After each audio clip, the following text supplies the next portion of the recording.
वाई सिरडी बोल्डा रस्त्याचे बोगस काम। खुल्या गिट्टीवर वाहन चालवण्याची करावी लागते कसरत। वाई सिरडी बोल्डा या 4 किलोमीटर रस्त्याच्या कामास मंजुरी मिळाली असून संबंधित गुत्तेदारांनी रस्ता बनविण्याऐवजी आहे तो रस्ता उखडून गिट्टी उघडी करून टाकल्याने वाहनधारकांना मुठीत जीव धरून प्रवास करावा लागतो आहे। अनेक वाहने खुल्या गिट्टीवर स्लिप होऊन पडल्याने जखमी झाल्याच्या अनेक घटना सुद्धा घडल्या आहेत। सदरील परिस्थिती ही मागील 4 महिन्यांपासून असून बांधकाम विभागाचे अभियंता व गुत्तेदार मात्र याकडे गांभीर्याने पाहताना दिसत नाहीत। सध्या लग्न सराईचे दिवस असून रस्त्याच्या दुरावस्थेने अनेकांचे मुहूर्त हुकताना दिसत आहेत। यावर नागरिकांनी बांधकाम विभाग गुत्तेदार यांना भेटून रस्ता काम सुरळीत करण्याची मागणी केली। तसेच आमदार राजू नवघरे यांना भेटून हकीकत सांगितली, परंतु आमदारांच्या फोनलाही अधिकारी व गुत्तेदार प्रतिसाद देत नसल्याचे चित्र आहे।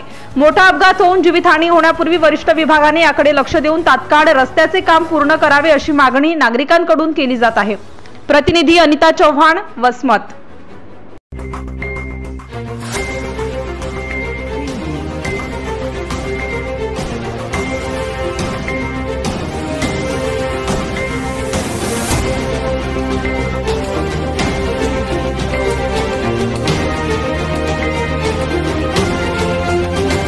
ATV न्यूज, बातमी जनकल्याणाची।